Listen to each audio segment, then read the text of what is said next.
Hello there, Croeso and welcome.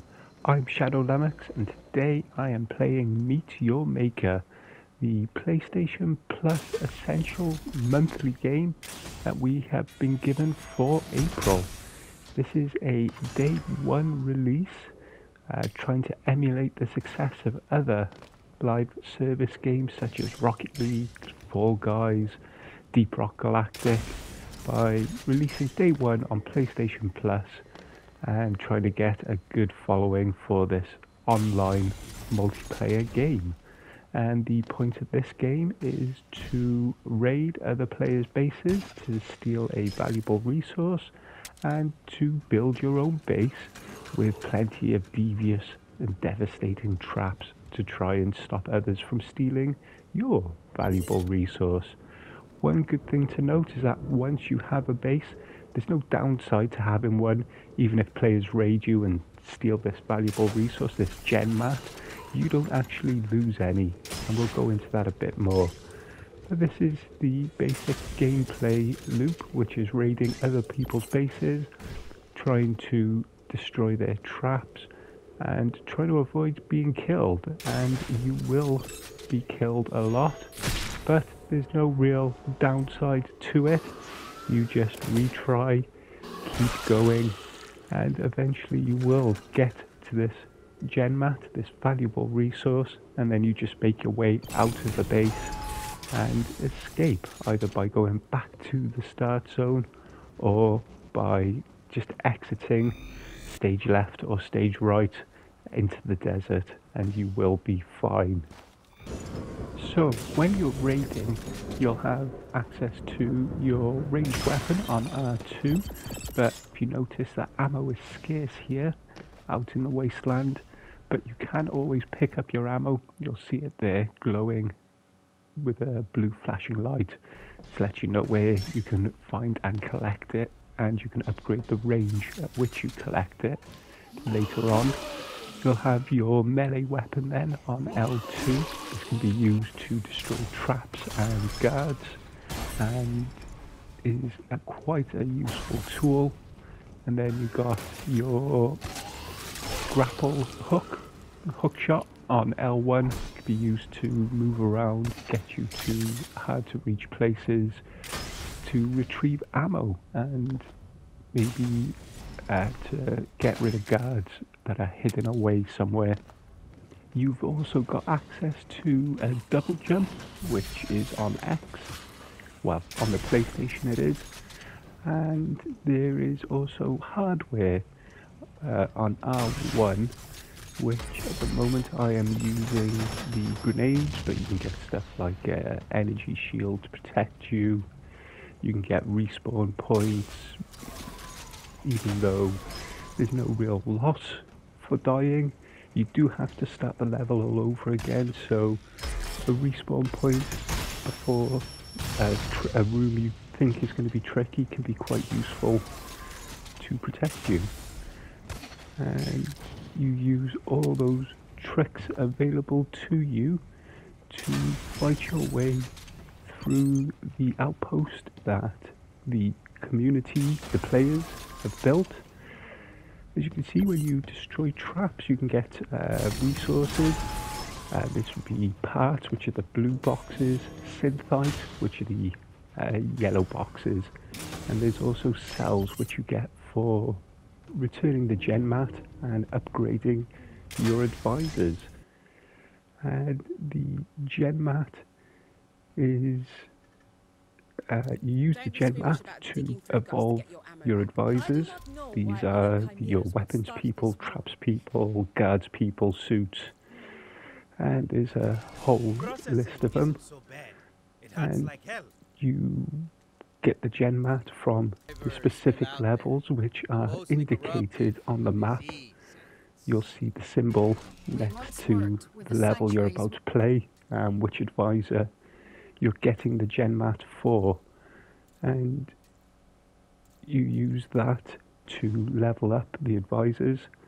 Then the advisor will be processed by this weird chimera thing, and you use that to level that up, which will get you your cells, and that is how you get all three of the main currencies that you use to buy levels, buy upgrades, and to boost your advisors as well, which can give you helpful effects during the levels, and leveling them up will increase how much they level up as well.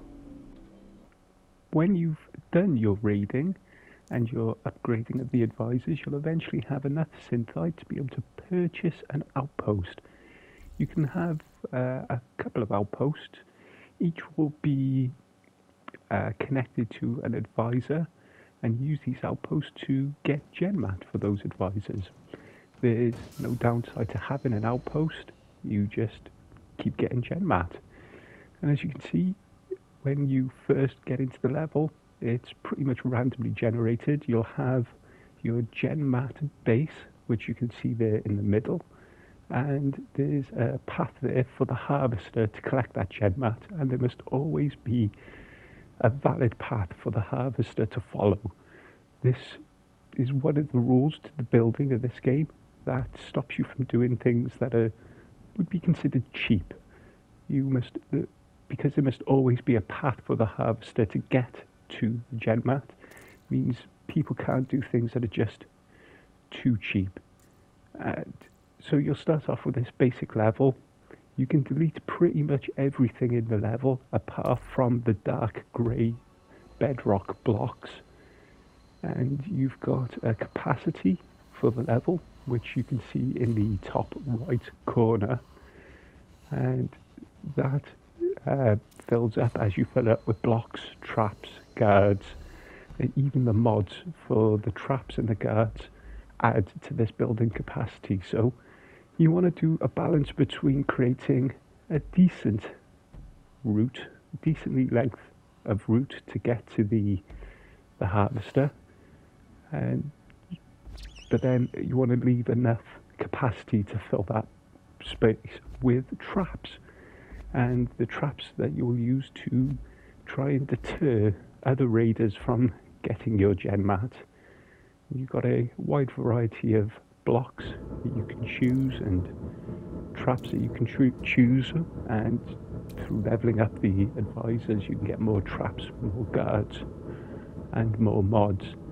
And this is where a lot of the fun is for me anyway. I do enjoy the raiding, but I do like building these levels to basically create challenges for other players. And there are a few other rules. You can't place two traps on the same block. So once a trap has been activated, you pretty much don't have to worry about it then for the rest of your time in the level. Although there are a few mods that allow it to go a second time. There are mods as well that will make traps only appear once you've collected the genmat, so be aware of that. But again, you can't have two traps overlapping, so you can't have, say, a bolt shot trap and then in the exact same place you've got another bolt shot trap for when they've collected the genmat. That can't work like that. Also, it's one hit kill for you, and it's one hit kill for the traps and most of the enemies, and the traps and the enemies can destroy themselves, so be aware of that. Now once you have done setting up your traps for the level, you can see in the top right corner that once the harvester path is good and you've got a minimum defense level set up, this is by setting traps up around the route that the harvester will take, you'll be able to activate your level. And once it's active, it is then playable by anyone and everyone.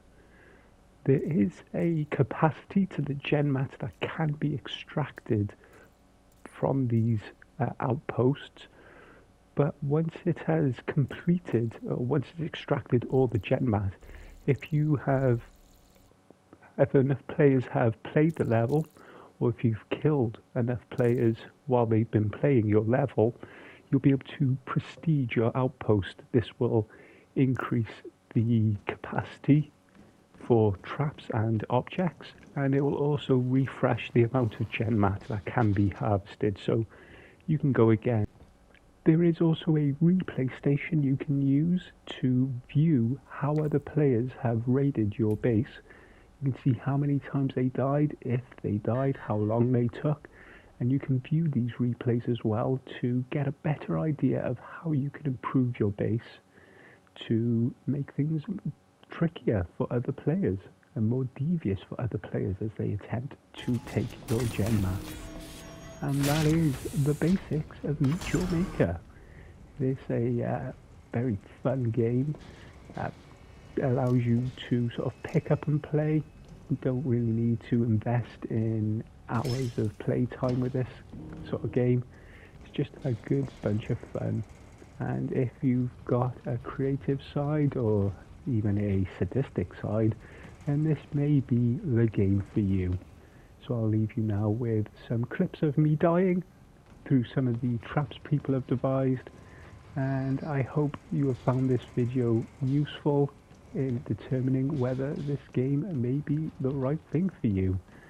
So I just want to say diolch and thank you for watching.